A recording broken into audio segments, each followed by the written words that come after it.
Hello guys, अपन बात कर रहे थे आयनिक बॉन्ड की। और लास्ट क्लास के अंदर अपन ने एक आयनिक बॉन्ड के अंदर जो दो टाइप के आयंस होते हैं, कैटायन और एनायन, उनके कौन कौन से टाइप्स होते हैं और इनर्ट पेयर इफेक्ट के बारे में जाना। आज की क्लास के अंदर अपन पढ़ेंगे characteristic features of ionic bond, ionic यौगिकों के अभिलाक्षणिक गुण। मतलब अपन ये जानेंगे कि जो एक आयनिक कंपाउंड होता है उसकी क्या क्या प्रॉपर्टीज होती है और किस तरीके से एक आयनिक बॉन्ड या एक कंपाउंड जिसके अंदर आयनिक बॉन्ड है वो कोवलेंट कंपाउंड से डिफर होता है। इसके बारे में बात करेंगे और ये सबसे इंपॉर्टेंट बात है आयनिक कंपाउंड की। क्लियर? चलिए, तो इसमें सबसे पहला जो मेरा पॉइंट निकल के आता है आयनिक कंपाउंड के बारे में वो ये है कि ionic bond is the strongest bond. Ionic bond सबसे प्रबलतम बंध होता है। इसका दूसरा नाम इलेक्ट्रोस्टैटिक बॉन्ड भी था। क्लियर? ये सबसे स्ट्रॉन्गेस्ट बॉन्ड है। ठीक है, इसलिए देखो डिपेंड करता है कि आयनिक बॉन्ड एक कैटायन और एनायन के बीच में जो अट्रैक्शन है वो सबसे ज्यादा है, क्योंकि यहाँ इलेक्ट्रोस्टैटिक अट्रैक्शन है। तो सबसे ज्यादा अगर अट्रैक्शन है तो आयनिक बॉन्ड के को तोड़ने के लिए अपने को बहुत सारी एनर्जी चाहिए। इसलिए बोलते हैं कि आयनिक कंपाउंड्स की मेल्टिंग पॉइंट और बॉइलिंग पॉइंट सबसे ज्यादा होते हैं। ठीक है, बाकी जितने भी बॉन्ड्स वाले कंपाउंड्स हैं उनके अंदर मेल्टिंग पॉइंट और बॉइलिंग पॉइंट जो है वो सबसे ज्यादा होते हैं आयनिक कंपाउंड्स के। तो सबसे पहली बात जो अपने आयनिक कंपाउंड के बारे में पढ़ी वो ये है कि ये स्ट्रॉन्गेस्ट बॉन्ड है और स्ट्रॉन्गेस्ट बॉन्ड होने की वजह से इनके जो मेल्टिंग पॉइंट और बॉइलिंग पॉइंट है वो हाईएस्ट होते हैं। क्लियर? बॉन्ड वाइज अगर बात करें, क्लियर, तो मेल्टिंग पॉइंट और बॉइलिंग पॉइंट हाईएस्ट होते हैं। एक बात। दूसरी बात इनके बारे में हाईएस्ट क्यों होते हैं? क्योंकि आयनिक बॉन्ड सबसे मजबूत बॉन्ड होता है, इसलिए इनके मेल्टिंग पॉइंट बॉइलिंग पॉइंट बाकी कंपाउंड के कंपैरिजन बहुत ज्यादा होते हैं। दूसरा पॉइंट, आयनिक कंपाउंड्स जो होते हैं, आयनिक कंपाउंड्स वो सारे के सारे क्रिस्टलाइन सॉलिड्स होते हैं। Ionic compounds are crystalline solids. Crystalline solids मतलब इसमें पर्टिकुलर कोई एक रेगुलर ज्योमेट्री होगी और उस ज्योमेट्री के रिपीटेशन से पूरी क्रिस्टलाइन स्ट्रक्चर बनती है। जो सॉलिड स्टेट में पढ़ते हैं, अपना एक सेपरेट टॉपिक है, उस पे अपन ये बताते हैं कि कौन कौन से सॉलिड की क्रिस्टल स्ट्रक्चर्स होती है, कैसी कैसी होती है। हम पढ़ते हैं बीसीसी, एचसीपी, एफसीसी, एससीसी। ठीक है, उनकी स्ट्रक्चर के हिसाब से। तो सारे आयनिक कंपाउंड क्रिस्टलाइन्स होते हैं, क्रिस्टलाइन सॉलिड्स होते हैं। जो सॉलिड्स होते हैं उनको अपन दो पार्ट्स में डिवाइड करते हैं। एक होता है क्रिस्टलाइन सॉलिड और एक होता है नॉन क्रिस्टलाइन सॉलिड। क्रिस्टलाइन और दूसरा होता है नॉन क्रिस्टलाइन। क्रिस्टलाइन और नॉन क्रिस्टलाइन में फर्क सिर्फ इतना सा है, नॉन क्रिस्टलाइन सॉलिड्स होते हैं इनको अपन ऐसा भी बोलते हैं सुपर कूल्ड लिक्विड। मतलब बेसिकली ये लिक्विड थे लेकिन उसको बहुत ज्यादा अपन ने ठंडा कर दिया, इसलिए ये सॉलिड्स बन गई। इसमें रेगुलर ज्योमेट्री का अभाव होता है, रेगुलर ज्योमेट्री का रिपीटेशन नहीं होता। इसमें क्रिस्टलाइन सॉलिड्स में रेगुलर ज्योमेट्री होती है। तो आयनिक कंपाउंड्स क्रिस्टलाइन सॉलिड्स होते हैं। एक बात। दूसरी बात ये कि आयनिक कंपाउंड की जो क्रिस्टलाइन स्ट्रक्चर होती है कि कौन सी क्रिस्टलाइन स्ट्रक्चर होगी वो डिपेंड करती है इनके कैटायन और एनायन के रेडियस रेशियो पर, जो आरसी और आरए होता है।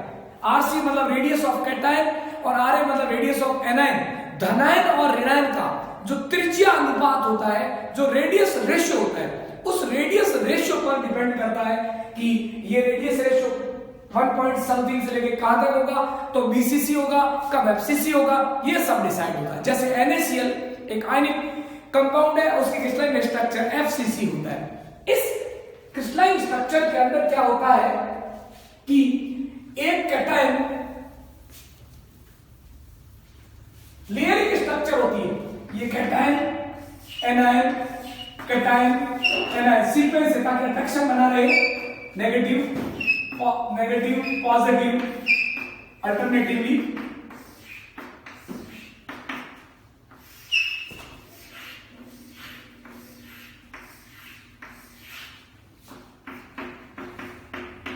इस तरीके से स्ट्रक्चर होता है।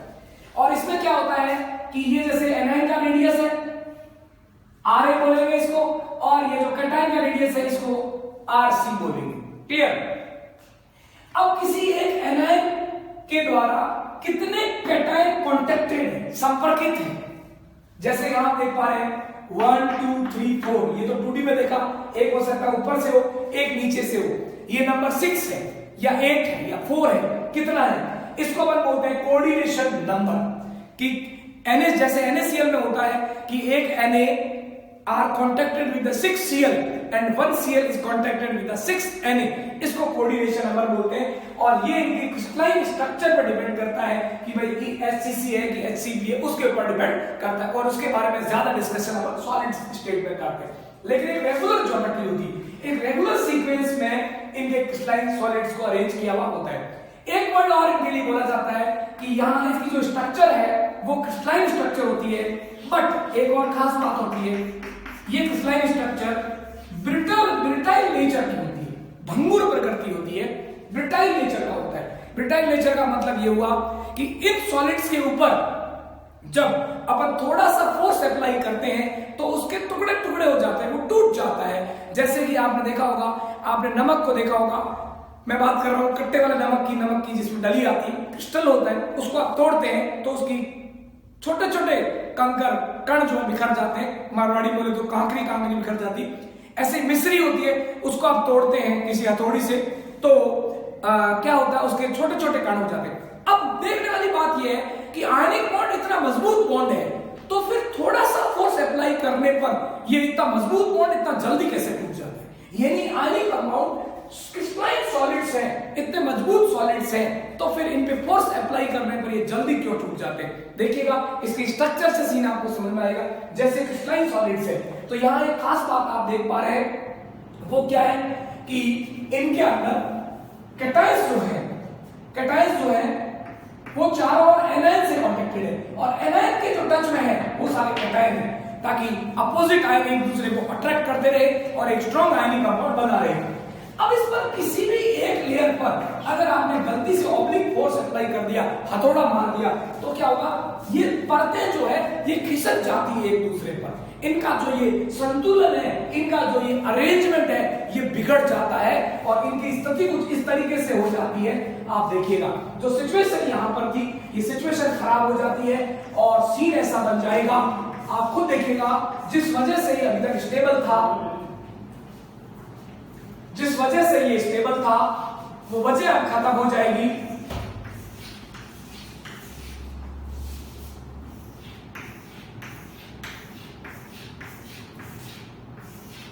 बीच वाली एक लेयर खिसक गई, तो देखिए जैसे यहां प्लस था और बीच में माइनस था, ये खिसक गया, ये minus plus minus plus minus plus minus, ये plus minus alternatively plus minus, ऐसा सीन हो गया, ये एक परत खिसक गई मान लीजिए, ऐसा सीन क्रिएट हो गया।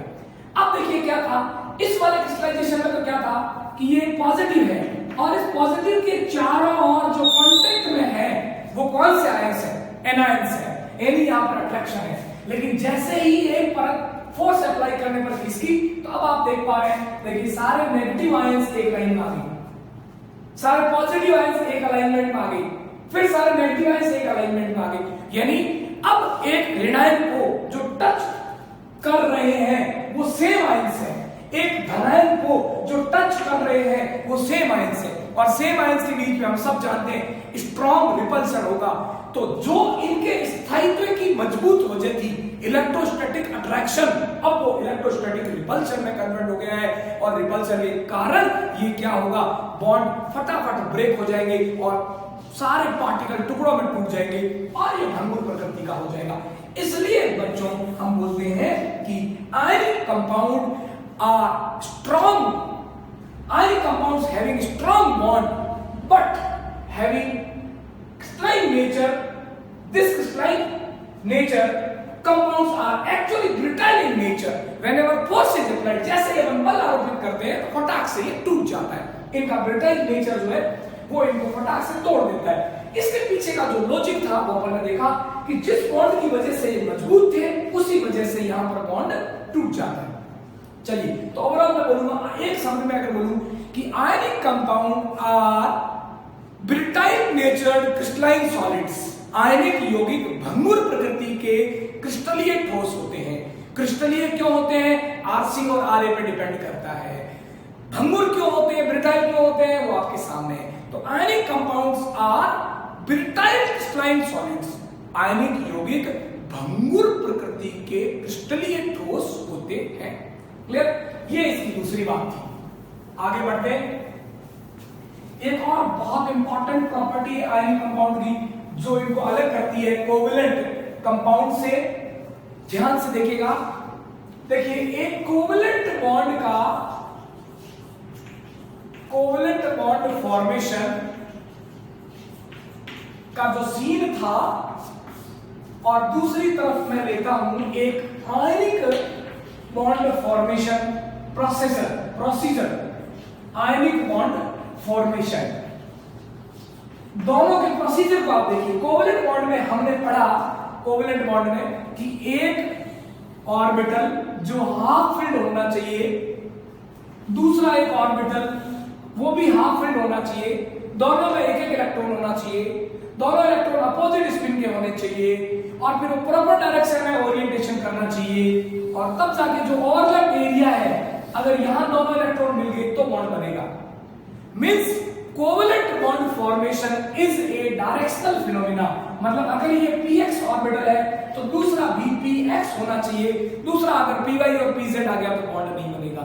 और उसके साथ भी बहुत सारे रेस्ट्रिक्शंस हैं। हाफ फिल्ड होना चाहिए, इलेक्ट्रॉन अपोजिट स्पिन का होना चाहिए और जब ये दोनों ओवरलैपिंग करे तो ये दोनों इलेक्ट्रॉन ओवरलैप वाले एरिया में आ जाने चाहिए। अगर इसका इलेक्ट्रॉन इस वाले लोब में और इसका इलेक्ट्रॉन इस वाले लोब में रह गया तो बॉन्ड नहीं बनेगा, दोबारा ट्राई करनी पड़ेगी।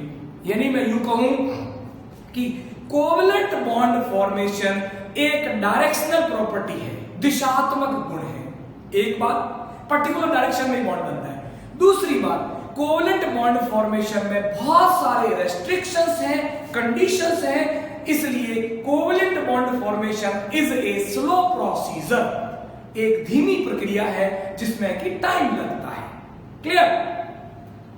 एट द सेम टाइम इसको हम कंपेयर करते हैं आयनिक बॉन्ड फॉर्मेशन में। तो आयनिक बॉन्ड फॉर्मेशन में क्या है? ये एक कैटायन है, सोडियम प्लस, आप मान लीजिए ये एक समरूप आवेशित गोला है, यूनिफॉर्मली चार्ज स्फीयर, एक गोला, एक बिंदु आवेश है प्लस Q।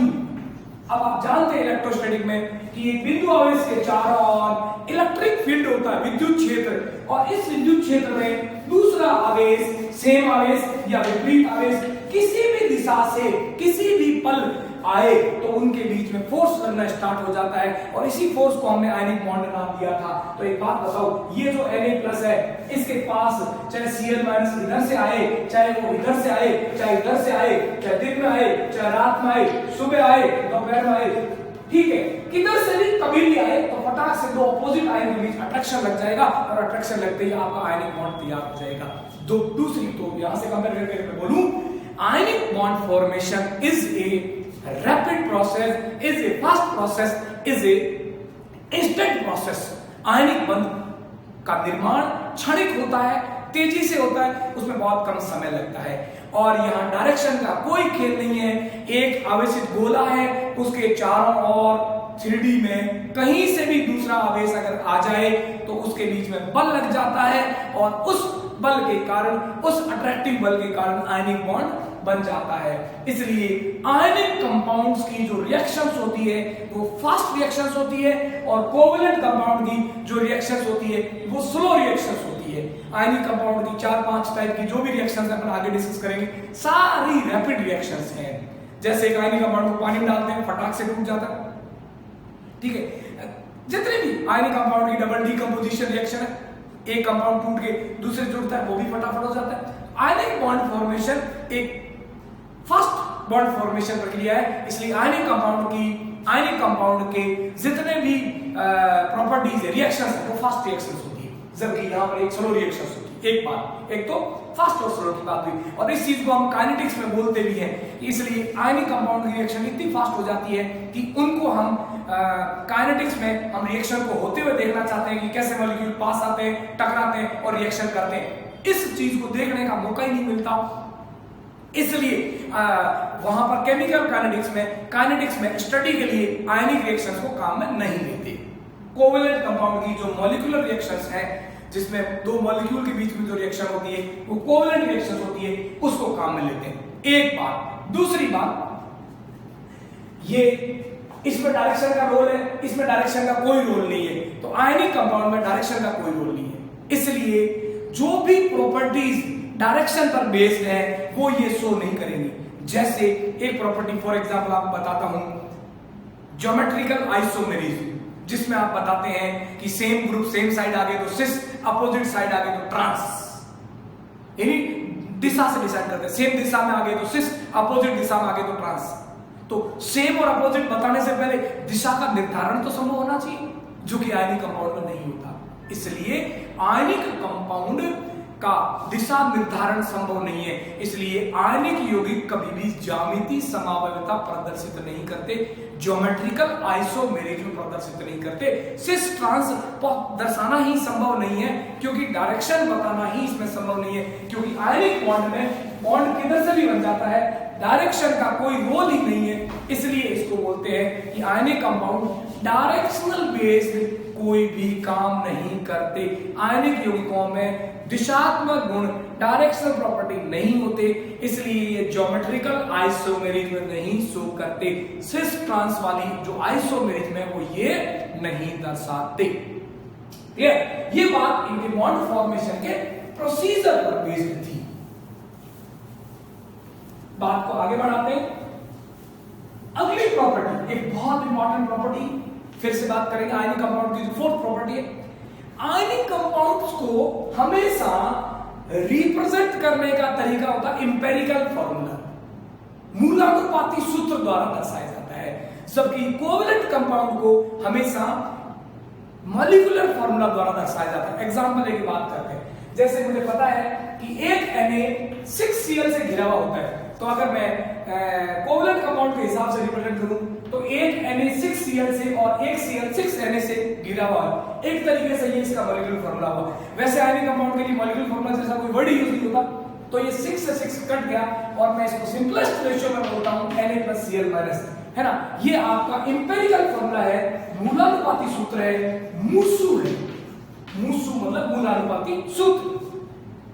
जबकि जो कोवेलेंट कंपाउंड है C6H6 बेंजीन, इसको मैं ऐसा नहीं कर सकता कि 6 से काट दिया और मैंने ले लिया CH, और CH को देख के आपको फीलिंग आएगी ये एक बेंजीन है और एरोमेटिक कंपाउंड है। ऐसी फीलिंग इसमें नहीं आती, क्योंकि इन कंपाउंड को हम इंपेरिकल फॉर्मूला से प्रदर्शित नहीं करते, मूलानुपाती सूत्र से नहीं प्रदर्शित करते, बाकी अणुसूत्र जो है यानी जो मॉलिक्यूलर फॉर्मूला है उससे रिप्रेजेंट किया जाता है। यानी ionic compound are always represented in the simplest ratio of cation and anion, सरलतम अनुपात, जिसको हम मूलानुपाती सूत्र कहते हैं, उसमें कट रहा है तो काट देते हैं, सरलतम अनुपात में लेते हैं, जबकि मॉलिक्यूलर फॉर्मूला के रूप में कोवेलेंट कंपाउंड को रिप्रेजेंट किया जाता है। नेक्स्ट प्रॉपर्टी देखिए आयनिक कंपाउंड की, वेरी इंपॉर्टेंट। जो आयनिक कंपाउंड्स हैं वो पोलर सॉल्वेंट में डिसॉल्व होते हैं और covalent compound non polar solvent में डिसॉल्व होते हैं। इसका रीजन क्या है? देखिए, आयनिक कंपाउंड सॉरी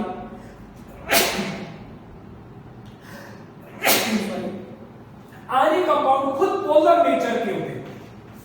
जैसे अपने को बोला पोलर नेचर, इसका मतलब आयनिक कंपाउंड, आयनिक नेचर, और आप समझिएगा सेम डिसॉल्व इन सेम।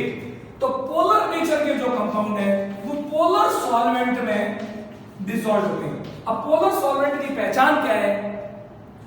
वैसे तो तरीका होता है कि जिसका म्यू नेट नॉन जीरो हो, जीरो नहीं हो, ऐसे कंपाउंड को अपन पोलर कंपाउंड कहते हैं, जैसे कि वाटर। और जो पोलर सॉल्वेंट्स है, पोलर जो सॉल्वेंट है, उन पोलर सॉल्वेंट के अंदर आयनिक कंपाउंड डिसॉल्व होते हैं। और जो नॉन पोलर सॉल्वेंट है, जिनका म्यू जीरो है, जो नॉन पोलर होते हैं, उसके अंदर कोवेलेंट कंपाउंड डिसॉल्व होते हैं। जैसे CCl4 का म्यू जीरो है, म्यू नेट, और म्यू नेट जीरो है, इसका मतलब ये नॉन पोलर कंपाउंड है। और नॉन पोलर कंपाउंड है तो इसके अंदर जो डिसॉल्व होंगे वो नॉन पोलर कंपाउंड होंगे, यानी कोवेलेंट कंपाउंड, जैसे बेंजीन हो गया, ये इसमें डिसॉल्व होंगे। Same dissolve in same, polar polar में डिसॉल्व होते हैं और नॉन पोलर में डिसॉल्व होते हैं। इसके पीछे ऐसा अपन क्यों बोल रहे हैं? पोलर पोलर में डिसॉल्व होता है, नॉन पोलर में डिसॉल्व होता है। मैं आयनिक कंपाउंड का सॉल्युबिलिटी बताऊंगा, वहां पर आपसे डिटेल में बात करेंगे। क्लियर? तो आयनिक कंपाउंड पोलर सॉल्वेंट में। अब मान लीजिए अपने पास म्यू नेट वाले कई कंपाउंड है और अपने पास डाइपोल मोमेंट नहीं है, तो एक और टर्म होता है इलेक्ट्रोस्टैटिक में आप पढ़ते हैं डाई इलेक्ट्रिक कांस्टेंट, ठीक है, या रिलेटिव परमिसिविटी जो epsilon upon epsilon net upon epsilon not, ये मीडियम की परमिसिविटी अपॉन ये वैक्यूम की परमिसिविटी, इनका रेशियो जो होता है इसको रिलेटिव परमिसिविटी कहते हैं या इसको आप के भी बोलते हैं, ठीक है। इससे आप रिप्रेजेंट करते हैं एप्सिलॉन आर से, और ये जो एप्सिलॉन आर है डाई इलेक्ट्रिक कांस्टेंट, इसकी वैल्यू जितनी ज्यादा होती है पोलर नेचर ऑफ सॉल्वेंट उतनी ही ज्यादा होती है। मतलब कोई अगर दो चार आपको सॉल्वेंट दे दिए और आपको ये बता दिया कि कौन सा सॉल्वेंट बेटर है, तो जिसकी एप्सिलॉन आर की वैल्यू जितनी ज्यादा होगी वो सॉल्वेंट उतना ही बेटर होगा। जैसे कि मैं बताऊं एप्सिलॉन आर वाटर का 81 है और epsilon R heavy water D2 जिसको बोलते हैं उसका 79 है। तो जैसे आपसे पूछे कि भाई वाटर और हैवी वाटर में से कौन सा बेटर सॉल्वेंट है, किसके अंदर नमक ज्यादा घुलेगा, तो आपका आंसर होना चाहिए जिसकी एप्सिलॉन आर की वैल्यू जितनी ज्यादा होगी वो सॉल्वेंट उतना ही बेटर सॉल्वेंट होगा, क्योंकि वो खुद उतना ही ज्यादा पोलर नेचर का होगा। और खुद अगर पोलर नेचर का है तो same dissolve in same polar compound polar nature वाले कंपाउंड्स में बहुत इजीली सॉल्युबल होते हैं। अब देखिएगा एक इंपॉर्टेंट कंटेंट के बारे में यह बात करते हैं कि जो आयनिक कंपाउंड्स हैं, हर बॉन्ड के बनते समय जो एनर्जी बाहर निकलती है उसको बॉन्ड एनर्जी कहते हैं। ऐसे ही जो आयनिक कंपाउंड है और आयनिक कंपाउंड की जो बॉन्ड एनर्जी है इसको यहां पर्टिकुलरली एक नाम दिया जाता है लैटिस एनर्जी या लैटिस एंथैल्पी। वो क्या होता है समझते हैं। मैंने वर्ड बोला लैटिस एनर्जी और लैटिस एंथैल्पी। एंथैल्पी एक मोल के लिए जब किसी को डिफाइन करते हैं तो अपन बोलते हैं थर्मो, उसको एंथैल्पी वर्ड बोलते हैं, यानी लैटिस एनर्जी लिखते हैं या डेल्टा एच लैटिस, ठीक है। ये किसको बोलेंगे? अगर वन वर्ड में एक्सप्लेन करूं तो मैं ये बोलूं कि आयनिक बॉन्ड बनते समय किसी वजह से निकलने वाली एनर्जी, बाहर निकलने वाली एनर्जी, या इससे भी छोटी भाषा में बात करूं तो लैटिस एनर्जी एक तरीके से आयनिक बॉन्ड की बॉन्ड एनर्जी है। आयनिक बॉन्ड बनते समय निकलने वाली एनर्जी और किसी भी बॉन्ड की बनते समय जो एनर्जी बाहर निकलती है उसको बॉन्ड एनर्जी में इंक्लूड करते हैं। इसको नाम लैटिस ही क्यों बोला? क्योंकि समझिए लैटिस मतलब network, crystalline structure, lattice structure. Lattice का मतलब एक नेटवर्क स्ट्रक्चर जिसमें सेम ज्योमेट्री को बार बार रिपीट करने से बनता है। तो जब एक गैसीय, अभी डिफाइन करेंगे इसको, जब गैसीय आयन से सॉलिड आयनिक कंपाउंड बनेगा तो सॉलिड कंपाउंड बनेगा तो उसकी क्रिस्टलाइन स्ट्रक्चर बनेगी, क्रिस्टलाइन स्ट्रक्चर बनेगी उसकी, ठीक है। तो उसका लैटिस बनेगा, यानी यूं कहूं कि आयनिक बॉन्ड बनते समय निकलने वाली एनर्जी या आयनिक कंपाउंड का लैटिस बनते समय निकलने वाली एनर्जी, इसलिए इसको नाम दे दिया लैटिस एनर्जी।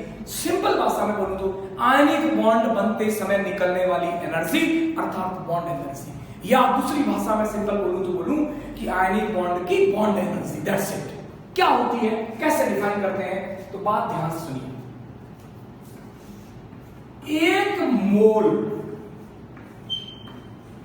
सॉलिड, क्या बोला दोबारा सुन लीजिएगा, एक मोल सॉलिड आयनिक कंपाउंड बनाना है। कहां से बनाना है? गैसीय आयंस लेकर के। यहां पर जो दोनों आयंस इन्वॉल्व है वो एल्यूमिनियम +3 है, जिसका ये 3 आ गया, इसका 2 आ गया, ठीक है। उचित मात्रा में, ये गैसीय होना चाहिए, ये गैसीय ही गैसीय। उचित मात्रा मतलब यहां एक मोल बनाने के लिए जितनी मात्रा चाहिए, जितनी अमाउंट चाहिए वो, तो यहां 2 एल्यूमिनियम चाहिए और 3 ऑक्सीजन चाहिए। इस रिएक्शन की जो एंथैल्पी होगी, यानी इस रिएक्शन के दौरान जो एनर्जी बाहर निकलेगी उसको मैं बोलूंगा delta H lattice of Al2O3। Al2O3 की चालक ऊर्जा। तो चालक ऊर्जा को क्या डिफाइन करते हैं? 1 मोल ठोस आयनिक यौगिक बनाने के दौरान किससे बनाना है? उचित मात्रा में गैसीय आयन लेकर जो ऊर्जा बाहर निकलती है उसको लैटिस एनर्जी कहेंगे। सिंपल भाषा बोलो तो उचित मात्रा में गैसीय आयन लेकर जब 1 मोल ठोस आयनिक यौगिक का निर्माण होता है, इस दौरान जितनी ऊर्जा बाहर निकलती है उसको बोलेंगे lattice energy. The energy releases during the formation of 1 mole solid ionic compound from the sufficient amount of gaseous ion। Gaseous ion जितनी जरूरत होती लो और 1 मोल ठोस आयनिक कंपाउंड बने। इस रिएक्शन के दौरान या इस प्रोसीजर के दौरान या इस प्रक्रम के दौरान जितनी ऊर्जा बाहर निकलती है उसको हम इस कंपाउंड की लैटिस एनर्जी कहेंगे। जैसे ये Al2O3 की लैटिस एनर्जी हुई। क्लियर? ऐसे जैसे मान लीजिए मुझे डिफाइन करना है AlF3 सॉलिड, इसकी लैटिस एनर्जी, तो मुझे इसका 1 मोल बनाना पड़ेगा। किससे बनाना पड़ेगा? मेरे पास 2 आयन चाहिए, एल्यूमिनियम +3 और F-, और ये गैसीय होने चाहिए। एक बात, संख्या कितनी चाहिए? एल्यूमिनियम 1 चाहिए, फ्लोराइड कितने चाहिए? 3।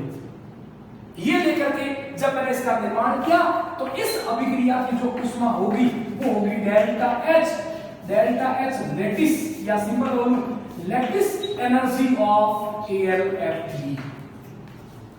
किसी भी कंपाउंड के 1 मोल मात्रा का निर्माण गैसीय आयन से जितनी चाहिए उतनी ले लो, तो इसको बोलेंगे लैटिस एनर्जी। थोड़ा इसके अंदर और गहराई में घुसते हैं बेटा, कंसेप्चुअली इसको समझते हैं। देखिए यहां 2 बातें हो रही है, Na+ गैसीय लिया जैसे मैंने और Cl- गैसीय लिया। ठीक, मेरे पास 2 गैसीय आयन है, एक कैटायन है और एक एनायन है। दोनों गैसीय आयन एक दूसरे को अट्रैक्ट कर रहे हैं। ठीक है, तो 2 गैसीय आयन एक दूसरे के इलेक्ट्रिक फील्ड में आएंगे, एक दूसरे को अट्रैक्ट करेंगे और इसको हम बोलते हैं इलेक्ट्रोस्टैटिक पोटेंशियल एनर्जी। क्योंकि इलेक्ट्रोस्टैटिक में हम डिफाइन करते हैं कि एक पॉइंट चार्ज के पास इन्फिनिटी से कहीं से भी दूसरा पॉइंट चार्ज आता है और जैसे ही उसके इलेक्ट्रिक फील्ड में एंटर करता है, इलेक्ट्रिक फील्ड के अंदर एंटर करता है तो उसके ऊपर अट्रैक्शन लगता है और उस दौरान जो एनर्जी बाहर निकलती है उसको पोटेंशियल एनर्जी कहते हैं। तो एक तो जैसे ये दोनों आयन पास आके NaCl गैसीय बनाएंगे, इस दौरान जो एनर्जी बाहर निकलेगी इसको मैं बोलूंगा इलेक्ट्रोस्टैटिक पोटेंशियल एनर्जी। और फिर ये NaCl गैस है, उससे NaCl सॉलिड बनेगा तो अवस्था परिवर्तन के कारण एनर्जी बाहर निकलेगी। कौन सी अवस्था? गैस से जब ठोस बनता है उसको हम बोलते हैं ऊर्ध्वपातन, सब्लिमेशन। ये इसका उल्टा हो रहा है इसलिए इसको बोलते हैं एंटी सब्लिमेशन। तो यहां जो एनर्जी बाहर निकलेगी उसको मैं बोलूंगा डेल्टा H एंटी सब्लिमेशन, प्रति ऊर्ध्वपातन। ऊर्ध्वपातन का उल्टा, क्योंकि सॉलिड से जब गैस बनता है 1 मोल तो इसको अपन बोलते हैं ऊर्ध्वपातन और इसका उल्टा हो रहा है। ऊर्ध्वपातन का मतलब सॉलिड से गैस बनता है उस समय तो ऊर्जा अपने को देनी पड़ती है और गैस से सॉलिड बन रहा है उसका उल्टा हो रहा है। गैस को ठंडा करोगे तभी सॉलिड बनेगा, ऊर्जा बाहर निकलेगी। यहां भी एनर्जी रिलीज हुई है, ये एनर्जी भी रिलीज हुई है, इसलिए मैं इसको बोलूंगा दोनों एनर्जी रिलीज हुई है। और यहां से लेके पूरा ये जो प्रोसीजर बना है इसको अपन लैटिस एनर्जी कहते हैं। तो लैटिस एनर्जी में एक्चुअल में बोलूं तो 2 एनर्जी शामिल है। एक तो मेरे पास शामिल है पोटेंशियल एनर्जी इलेक्ट्रोस्टैटिक वाली और एक मेरे पास शामिल है डेल्टा H एंटी सब्लिमेशन, ऊर्ध्वपातन, प्रति ऊर्ध्वपातन एंथैल्पी, प्रति ऊर्ध्वपातन एंथैल्पी ये शामिल है और दूसरा पोटेंशियल एनर्जी शामिल है। इन दोनों ऊर्जाओं के योग से लैटिस एनर्जी बनती है, आप ऐसा कह सकते हैं। और कहने का मतलब यह है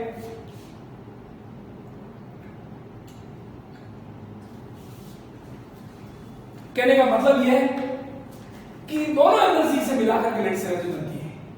पहले दोनों आयन गैसीय अवस्था के पास आएंगे, NaCl गैसीय बनेगा, एक बिंदु आवेश के पास दूसरा बिंदु आवेश आया, एक पॉइंट चार्ज के पास दूसरा पॉइंट चार्ज आया, तो जो एनर्जी बाहर निकलती है उसको इलेक्ट्रोस्टैटिक पोटेंशियल एनर्जी।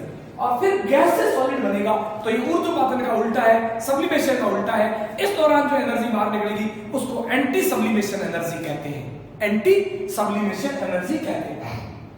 क्लियर?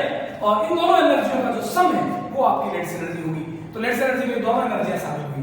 तो यहाँ बराबर तो ये है, लेकिन डायरेक्टली प्रोपोर्शनल टू के लिए मैं ये भी कह सकता हूँ लैटिस एनर्जी एक तरीके से directly proportional to electrostatic energy, और डायरेक्टली प्रोपोर्शनल टू को जब बराबर में कन्वर्ट करेंगे तो कांस्टेंट के तौर पर ये एनर्जी भी आ जाएगी, क्योंकि यहाँ से मैं फॉर्मूला प्रोड्यूस करूंगा।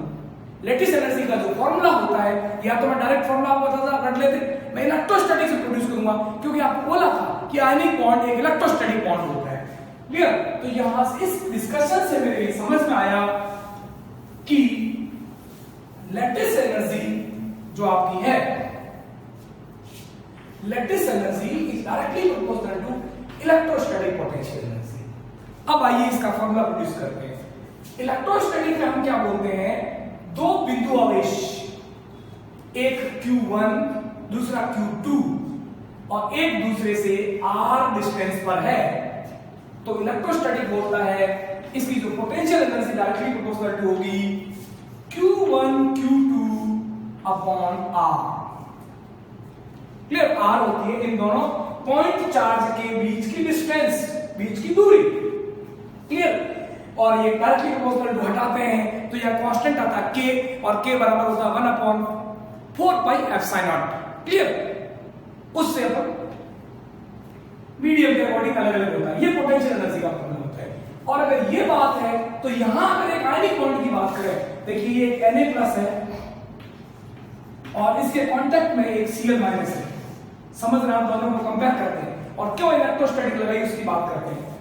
मैं यहां बात करता हूं, यहाँ Na+ है और यहाँ Cl-, ये पास पास है, और आप जानते हैं कि इसको मैंने गोला माना और ये पॉजिटिव चार्ज यूनिफॉर्मली डिस्ट्रीब्यूटेड है पूरी चारों तरफ, और इस तरफ इसके चारों तरफ नेगेटिव चार्ज डिस्ट्रीब्यूटेड है। क्लियर? और ये इसकी न्यूक्लियस है, इसको मैं कहूंगा रेडियस ऑफ कैटायन, और ये न्यूक्लियस है, इसको कहूंगा रेडियस ऑफ एनायन, धनायन की त्रिज्या और ऋणायन की त्रिज्या। अब समझिए, ठीक है, ये भाई धनायन की रेडियस होगी, ये कैटायन है Na+, और ये ऋणायन की रेडियस होगी। अब देखिए दोनों में जो फर्क है, दोनों में जो थोड़ा सा फर्क आपको नजर आ रहा है, उसको मैं खत्म करता हूं। इस फर्क को देखिएगा कैसे, ये जो है न्यूटन फिजिक्स है, और न्यूटन फिजिक्स जो है पॉइंट के लिए अप्लाई होती है, कभी भी ऑब्जेक्ट के लिए अप्लाई नहीं होती। कैसे? थोड़ा सा मैं फिजिक्स की बात लेके जाता हूं। आप बोलते हो कि एक बस पर 4 न्यूटन का बल लगाया, तो आप मुझे बताइए 4 न्यूटन का बल आपने कहां पर लगाया? स्टीयरिंग पे लगाया, आगे वाले टायर पे लगाया, बीच वाले गेट पे लगाया, पीछे वाले गेट पे लगाया, या पीछे से लगाया? तो आप तो यूं कहोगे बल लगाया सब पीछे से, तो पीछे की तरफ से धक्का मारा, बट उस पूरी बॉडी में बल अलग अलग आएगा कैलकुलेट करेंगे तो। लेकिन ऐसा नहीं है। अपन क्या मानते हैं, जब इसको पॉइंट फिजिक्स पे लेके जाते हैं, न्यूटन फिजिक्स जब अप्लाई करनी होती है, तो हम बोलते हैं कि पूरी बस का सेंटर ऑफ मास निकाल दिया, द्रव्यमान केंद्र, और हमेशा सेंटर ऑफ मास पर आप फोर्स लगाओगे, क्योंकि हम ये मानते हैं कि जब ऑब्जेक्ट फिजिक्स पर न्यूटन की फिजिक्स अप्लाई करनी होती है तो ऑब्जेक्ट पे लागू नहीं होती, बिंदु पे लागू होती, पॉइंट पर। तो हम क्या करते थे, जो भी ऑब्जेक्ट है, छोटा बड़ा काल्पनिक वास्तविक, उसका सेंटर ऑफ मास ले लेते हैं, और इस सेंटर ऑफ मास के ऊपर ही उस बॉडी की सारी फिजिकल प्रॉपर्टीज वहीं केंद्रित मान लेते हैं। यानी उस पूरी बस का जो द्रव्यमान है हम ये मान लेते हैं उस पॉइंट के ऊपर, उस बॉडी का जो भी फिजिकल प्रॉपर्टीज है वो सारी फिजिकल प्रॉपर्टीज उस पॉइंट के ऊपर केंद्रित मान लेते हैं। उसको बोलते हैं द्रव्यमान केंद्र, सेंटर ऑफ मास, और सारी प्रॉपर्टीज सेंटर ऑफ मास पर केंद्रित मान लेते हैं। ऑब्जेक्ट फिजिक्स को पॉइंट फिजिक्स बनाने के लिए सेंटर ऑफ मास का कंसेप्ट आता है। क्लियर? आप सभी जानते हैं, इतना फिजिक्स पढ़ते हैं। अब देखिए, जैसे ये पूरा गोलाकार वस्तु है तो ऑब्जेक्ट है। अब इस ऑब्जेक्ट के ऊपर तो मैं बात कर नहीं सकता, इसको पॉइंट में कन्वर्ट करना है, जो इलेक्ट्रोस्टैटिक बिंदु आवेश पॉइंट फिजिक्स के लिए लागू होता है। तो देखिएगा आप, ये पूरा इतना बड़ा गोला है और ये इसका सेंटर ऑफ मास होगा। क्लियर? तो इस सेंटर ऑफ मास पर इसका पूरा आवेश, जिसको मैं बोल देता हूं Z+, आवेश के लिए फिजिक्स में क्यों यूज करते हैं, केमिस्ट्री में जनरली Z यूज करते हैं, इसका कोई लॉजिक नहीं, सिंबल है बस, है ना। Z+ धनात्मक का आवेश, और इसका पूरा जो नेगेटिव आवेश है ये मैंने इसके सेंटर ऑफ मास पर केंद्रित मान लिया Z-। अभी मान लीजिए गोला ही नहीं, ये बिंदु आवेश है या इसका सेंटर ऑफ मास है, इसका मास, इसका चार्ज, जितनी भी फिजिकल प्रॉपर्टीज है वो इसके सेंटर ऑफ मास पर कंसीडर करेंगे, तो ये यहां पर चार्ज आ गया। अब आप इसको देखें, ये Z+ चार्ज है, Z माइनस चार्ज है और दोनों इतनी डिस्टेंस पर है। आप देखेंगे सिमिलर फिनोमेना यहां पर है। दो बिंदु आवेश r दूरी पर है, दो पॉइंट चार्जेस r डिस्टेंस पर है, ये इनके बीच का डिस्टेंस r हो गया, जो कि rc, ये जो r है वो rc प्लस ra दोनों के डिस्टेंस के सम के बराबर है। और मैंने बोला कि लेटिस एनर्जी जो है इन दोनों आवेश के पास में आने के कारण जो ऊर्जा बाहर निकली थी उसको लेटिस एनर्जी बोला था, जो पोटेंशियल एनर्जी के डायरेक्टली प्रपोज करते हुए। तो इस फॉर्मूले से कंपेयर करते हुए लिखता हूं q प्लस किसी एक पर आवेश z प्लस q2, दूसरा वाला आवेश k2z माइनस अपॉन इनके बीच की दूरी r को मैं लिख सकता हूं rc प्लस ra, और ये आपके लेटिस एनर्जी का फॉर्मूला यूज होते हैं। Lattice energy directly proportional to z plus z minus upon rc plus ra। इस तरीके से आप rc और ra को रिप्रेजेंट कर सकते हैं। क्लियर? और लेटिस एनर्जी का फॉर्मूला निकल के आ गया। हम ये बोल सकते हैं कि इस तरीके से इलेक्ट्रोस्टैटिक से अपने कंपेयर किया, पॉइंट चार्ज में ले गए और लेटिस एनर्जी का अपने पास फॉर्मूला प्रोड्यूस हुआ। Lattice energy directly proportional to z plus th का आवेश, z माइनस th का आवेश अपॉन rc प्लस ra।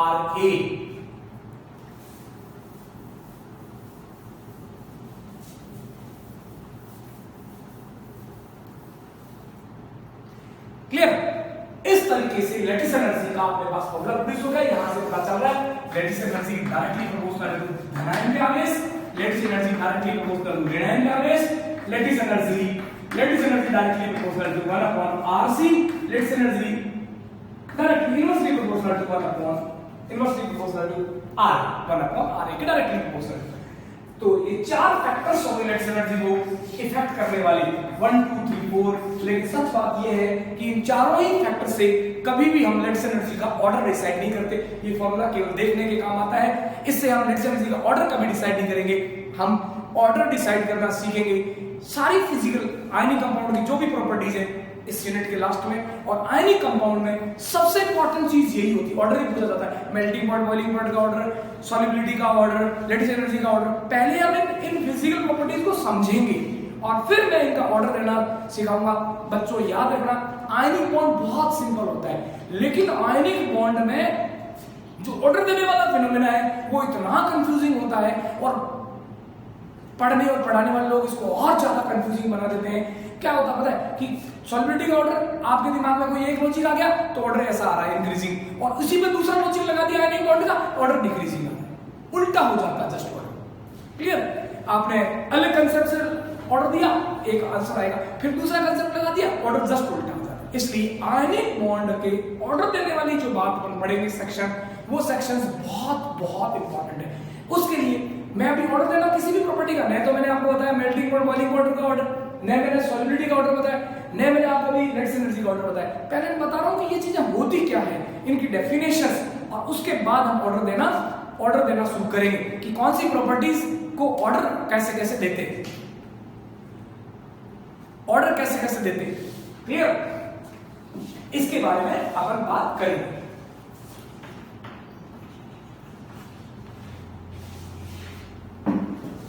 चलिए तो बात को अपन आगे बढ़ाते हैं। ये लेटिस एनर्जी को डिफाइन करने का तरीका था। अब देखिएगा, जब एक आयनिक कंपाउंड को हम वाटर में डिसॉल्व करते हैं, क्लियर, पोलर सॉल्वेंट में डिसॉल्व करते हैं, तो वो कैसे डिसॉल्व होता है, कैसे सॉल्युबल होता है। मैंने अभी आपको बेसिक बात बताई थी कि ionic same dissolve in same, polar में डिसॉल्व होता है और नॉन पोलर में डिसॉल्व होता है। तो इसका क्या सिनेरियो होता है, कैसे सॉल्युबल होता है, या एक आयनिक कंपाउंड को पोलर सॉल्वेंट यानी पानी में डालने पर वहां क्या घटनाएं होती है कि एक मजबूत आयनिक बॉन्ड सेकंडों में घुल जाता है। जैसे मैं बोलूं कि नमक या चीनी आयनिक बॉन्ड है, जैसे पानी मिलाते हैं फटाफट वो मजबूत बॉन्ड डिसॉल्व हो जाता है और उनकी सॉलिड स्टेट टूट के लिक्विड स्टेट में आ जाती है, एक्वस स्टेट, जलीय स्टेट में आ जाती है। तो कैसे सॉल्युबल होता है, यानी मैं बात करूंगा सॉल्युबिलिटी, विलय का सॉल्युबिलिटी ऑफ आयनिक कंपाउंड्स, कि आयनिक कंपाउंड कैसे घुलते हैं। ठीक है, तो समझ रहा है इसको ध्यान से। जैसे मैंने एक आयनिक कंपाउंड लिया Na+ और Cl-, क्लियर, और मैंने इसको पानी में डिसॉल्व किया। पानी खुद एक पोलर सॉल्वेंट है क्योंकि इसका डाइपोल मोमेंट होता है, हमने बात करी डाइपोल मोमेंट में, इसका डाइपोल मोमेंट जीरो नहीं होगा, नॉन जीरो होगा। इसका जो म्यू नेट है वो नॉन जीरो होगा, यानी ये खुद एक पोलर कंपाउंड है। तो जैसे ही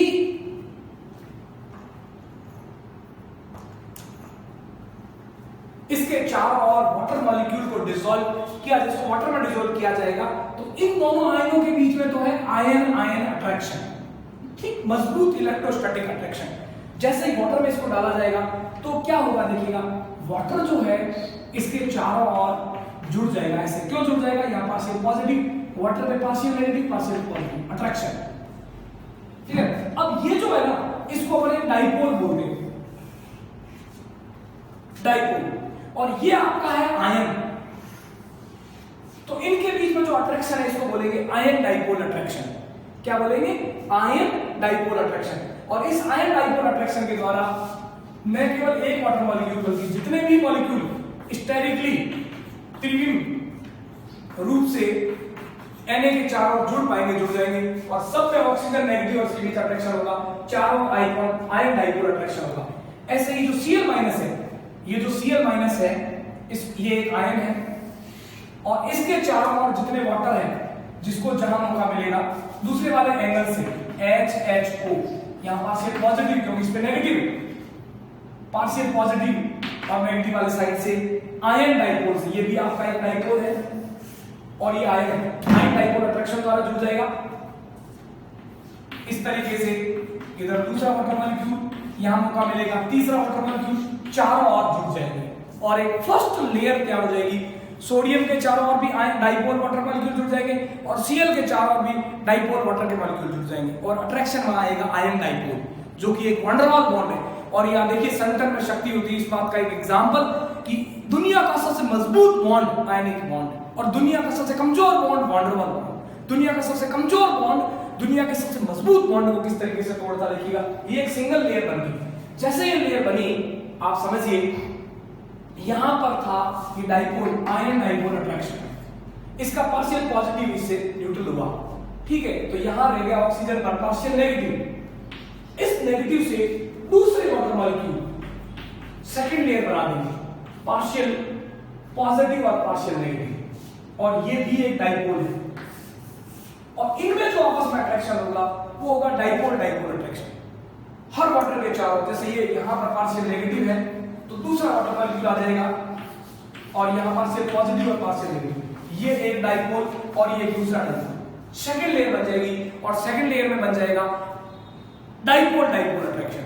तो सीन क्या होगा, ऐसे जैसे इसका खत्म होगा यहां से थर्ड लेयर, फोर्थ लेयर, देखते ही देखते एक आयन के चारों बहुत बड़ी लेयर बन जाएगी, मोटी लेयर बन जाएगी।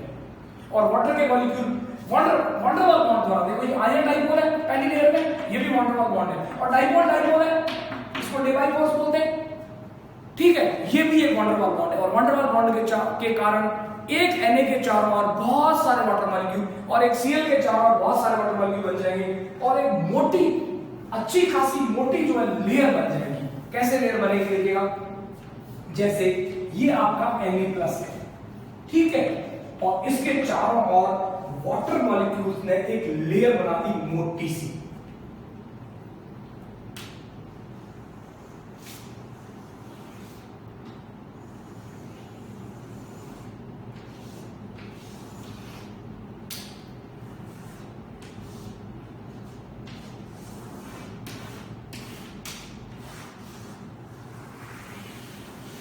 क्योंकि लेयर का एंड नहीं है, क्योंकि फर्स्ट लेयर में आयन डाइपोल फिर वाटर मॉलिक्यूल आपस में जुड़ते जाएंगे और डाइपोल डाइपोल अट्रैक्शन बनता है। और ये लेयर कितनी मोटी बनेगी, इसका मोटापा किस चीज पे डिपेंड करता है, अभी हम डिस्कस करेंगे। इस तरीके से बहुत बड़ी लेयर बन जाएगी। इसी तरीके से जो Cl- है, जो ऑलरेडी बड़ा आयन है, इसके चारों ओर वाटर मॉलिक्यूल दूसरे वाले एंगल से एक और लेयर बना देंगे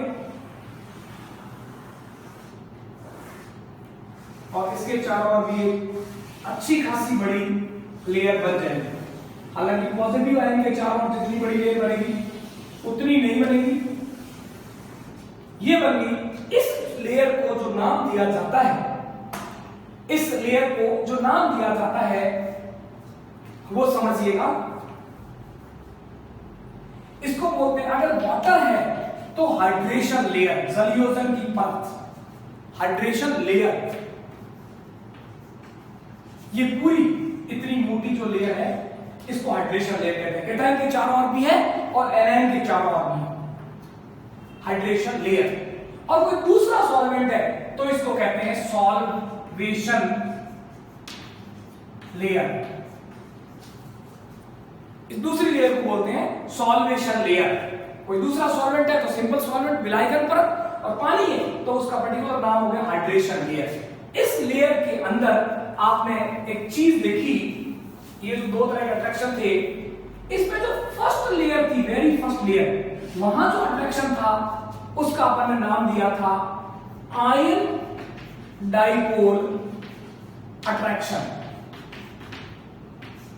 पहली लेयर में वाटर खूब था तो ये आयन था, और इसके चारों ओर वाटर की जो पहली पंक्ति बनी थी, फर्स्ट ट्यूब बनी थी, लेयर बनी थी, वहां पर वाटर मॉलिक्यूल थे जो कि डाइपोल था, वाटर मॉलिक्यूल डाइपोल था, अंदर सोडियम आयन है, आयन डाइपोल। और इसके आगे की जितनी भी पंक्तियां हैं, ये जो लेयर्स बनी हैं, उन सब में क्या था, डाइपोल डाइपोल अट्रैक्शन। ठीक है, और इन दोनों अट्रैक्शन, पहली लेयर में आयन डाइपोल, यहां पर भी फर्स्ट लेयर में आयन डाइपोल, और आगे की सारी लेयर में डाइपोल डाइपोल। इन अट्रैक्शन के कारण, याद करो हमने पीछे बात करी थी कोने में, जब जब अट्रैक्शन होता है तब तब एनर्जी रिलीज होती है।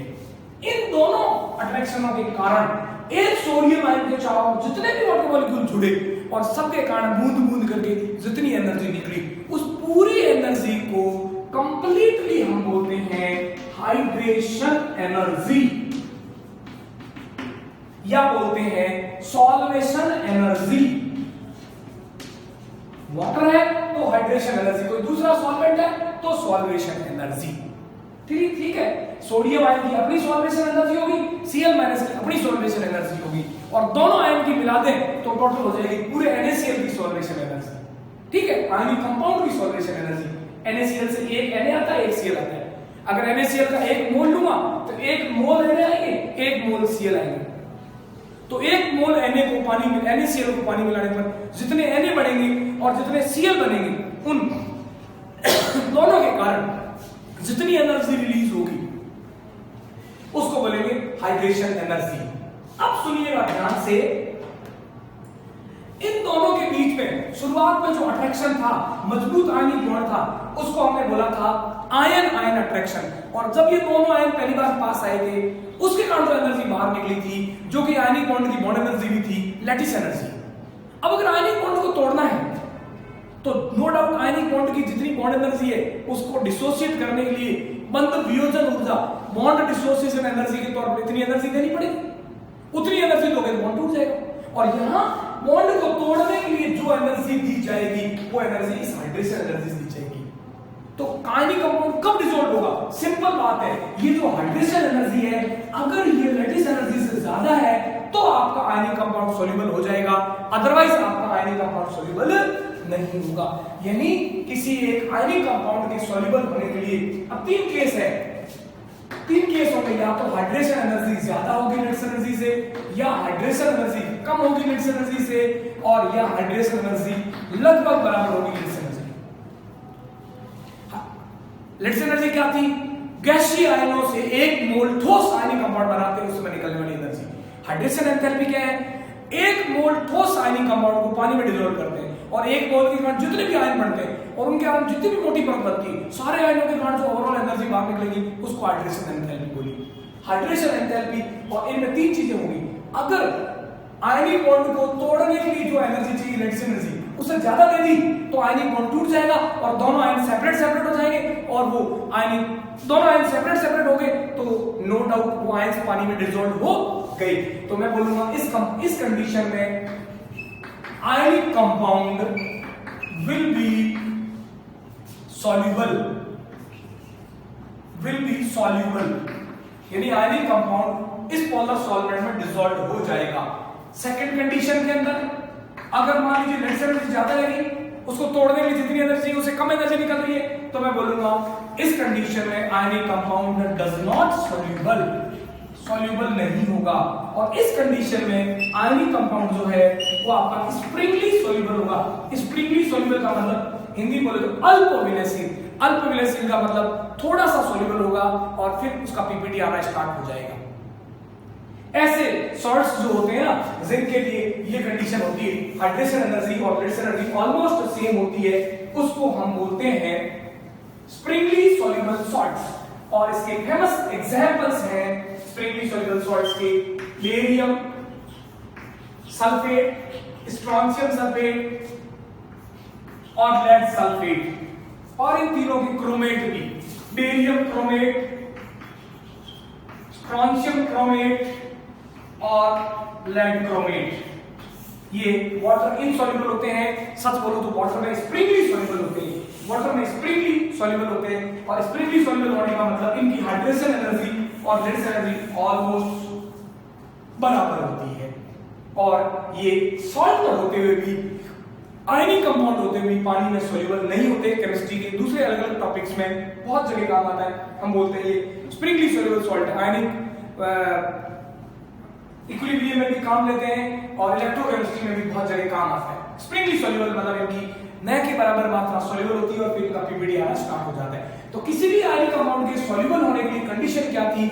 जब आयनिक कंपाउंड को पोलर सॉल्वेंट में डिसॉल्व करते हैं, दोनों आयनों के चारों ओर एक मोटी मोटी परत बनती है और उस परत में वंडरवॉल अट्रैक्शंस होते हैं। और उन सारे अट्रैक्शनों को मिलाकर के दो टाइप के अट्रैक्शन जो अभी आपको नाम दिया था, इन दोनों अट्रैक्शनों के कारण जितनी एनर्जी बाहर निकलती है उसको हाइड्रेशन एनर्जी कहते हैं। और वो आयनिक बॉन्ड को तोड़ती है। तो अगर वो निकलने वाली एनर्जी बॉन्ड को तोड़ने के लिए जितनी एनर्जी चाहिए यानी लेटिस एनर्जी चाहिए उससे ज्यादा है तो आयनिक बॉन्ड टूट जाएगा, और नहीं आपका आयनिक बॉन्ड जो है वो नहीं टूटेगा। सिंपल सा फंडा है। क्लियर? इस तरीके से एक आयनिक बॉन्ड के पोलर सॉल्वेंट में डिसॉल्व होने का तरीका आपको बताया। सिंपल फंडा है कि हाइड्रेशन एनर्जी लेट्स एनर्जी से ज्यादा है तो डिसॉल्व हो जाएगा, और अगर ज्यादा नहीं है तो डिसॉल्व नहीं होगा। एक बात करते, एक क्वेश्चन करते हैं। आपसे पूछा कि क्या एल्यूमिना पानी में डिसॉल्व होगा, और आपको दिया गया है इसकी lattice energy 1800 lattice energy negative exothermic बताता है 1857 किलो जूल पर मोल। ठीक है, इसका लेटिस एनर्जी दिया गया है। और साथ में आपको दिया गया है एल्यूमिनियम +3 और ऑक्सीजन -2 आयंस, एल्यूमिनियम +3 और गैस O-2 आयंस की हाइड्रेशन एनर्जी, हाइड्रेशन एंथैल्पी या हाइड्रेशन एनर्जी इसकी दी गई है -1051 किलो जूल पर मोल। माइनस का मतलब एक्सोथर्मिक से है, और ऑक्सीजन का दिया गया है -151 किलो जूल पर मोल। ये एनर्जी आपको दी गई, और आपको बोला कि ये तो इन दोनों आयनों की पर मोल अपनी अपनी हाइड्रेशन एनर्जी, और ये आपको आयनिक कंपाउंड की लेटिस एनर्जी दी गई। और ये पूछा कि एल्यूमिना वाटर में सॉल्युबल होगा या नहीं होगा, होगा या नहीं होगा, ये अपने को पता करना है, ये अपने को पता करना है। तो सिंपल सा तरीका है, क्या लेटिस एनर्जी अपने को दे रखी है। अब लेटिस एनर्जी अपने को दे रखी है Al2O3 की, ठीक है, तो अपने को हाइड्रेशन एनर्जी भी दोनों आयनों की नहीं चाहिए, Al2O3 की चाहिए। और Al2O3 के 1 मोल को जब वाटर में मिलाते हैं तो हमारे पास 2 मोल एल्यूमिनियम आएंगे और 3 मोल ऑक्साइड आएंगे। और मुझे इसके 1 मोल से जितने भी आयंस आ रहे हैं उन सारे आयनों के कारण मैंने बार बार बोला जो टोटल एनर्जी बाहर निकलेगी उसको हाइड्रेशन एनर्जी बोलूंगा। तो मेरे पास हाइड्रेशन एनर्जी ऑफ Al2O3 की अगर मैं बात करूं तो मेरे पास होगा डबल ऑफ एल्यूमिनियम की हाइड्रेशन एनर्जी जो कि है 1051 माइनस तो एक्सोथर्मिक बता रहे 1051 प्लस 3 गुना 1 मोल ऑक्सीजन की आपको दे रखी है -156 माइनस एक्सोथर्मिक बता रहा उसका वैल्यू से कोई लेने लगी। और ये वैल्यू आप करोगे तो देखो 2000 तो ये अकेली होगी, प्लस ये 150 450 ये होगी, तो ये 450 और ये 550 2000 और 550, यानी 2550 के आसपास आई, जबकि हाइड्रेशन एनर्जी थी 1857। यानी साफ साफ पता चल रहा है इस कंपाउंड के लिए hydration energy is better than lattice energy, hydration energy is more than lattice energy. इसका मतलब है yes, alumina will soluble, alumina soluble हो जाएगा, एल्यूमिना डिसॉल्व हो जाएगा, एल्यूमिना को डिसॉल्व होने में कोई प्रॉब्लम नहीं आएगी। क्लियर? तो इस तरीके से एक आयनिक कंपाउंड के जब पानी में या किसी भी सॉल्वेंट में मिलाते हैं तो वो डिसॉल्व होगा या नहीं होगा, ये सिंपल गणित पर आधारित है। वैसे जनरली जितने भी आयनिक कंपाउंड्स हैं उन सारे आयनिक कंपाउंड्स के लिए हाइड्रेशन एनर्जी लैटिस एनर्जी से ज्यादा ही आती है, ये आंकड़ों से देखा गया है। इसलिए इन जनरल हम ये बोल देते हैं कि मैक्सिमम आयनिक कंपाउंड्स, अगर वो प्योर आयनिक है, maximum ionic compounds are water soluble, पानी में डालते डिसॉल्व हो जाते हैं। कुछ एक ऐसे थे जो वाटर में डिसॉल्व होने पर न के बराबर डिसॉल्व होते हैं, उनको हमने नाम दिया स्प्रिंगली सॉल्युबल सॉल्ट्स। क्लियर? अब देखिएगा आगे की जो अगली नेक्स्ट जो अपनी क्लास है उसके अंदर अपन ये जानेंगे कि भाई ये जो हाइड्रेशन एनर्जी है वो डिपेंड किस पे करती है, किस आयन के चारों ओर कितनी मोटी लेयर बनेगी, किस आयन के चारों ओर, मैंने जैसे बोला था कि एल्यूमिनियम के चारों ओर मोटी बनेगी, Na के चारों ओर मोटी बनेगी, Cl के माइनस के चारों ओर कम मोटी बनेगी, ये मुझे कैसे पता चला, इसके बारे में आइडिया कहां से लगेगा, इसके बारे में अपन जानेंगे। और मैं फिर से कहूंगा आयनिक कंपाउंड के लिए सबसे इंपॉर्टेंट चीज है ऑर्डर। तो अभी हमने सिर्फ हाइड्रेशन एनर्जी को समझा है, और हाइड्रेशन एनर्जी जितनी ज्यादा होगी वो आयनिक कंपाउंड उतना ही जल्दी डिसॉल्युबल होगा। तो कौन सा आयनिक कंपाउंड कितना ज्यादा सॉल्युबल होगा उसको सॉल्युबिलिटी बोलते हैं, और सॉल्युबिलिटी का भी ऑर्डर देना मैं आगे क्लास में सिखाऊंगा। अभी सिर्फ हम सारी फिजिकल प्रॉपर्टीज को समझ रहे हैं, और फिर अगली नेक्स्ट क्लास जो भी 1-2 क्लास होगी उसके अंदर अपन ऑर्डर देना सीखेंगे, और आयनिक कंपाउंड के लिए उनके ऑर्डर देना ही सबसे इंपॉर्टेंट बात है। क्लियर? जब तक के लिए आप लगे रहिए, मस्त रहिए, स्वस्थ रहिए और पढ़ते रहिए। तब तक के लिए जय हिंद, जय स्वाभिमान।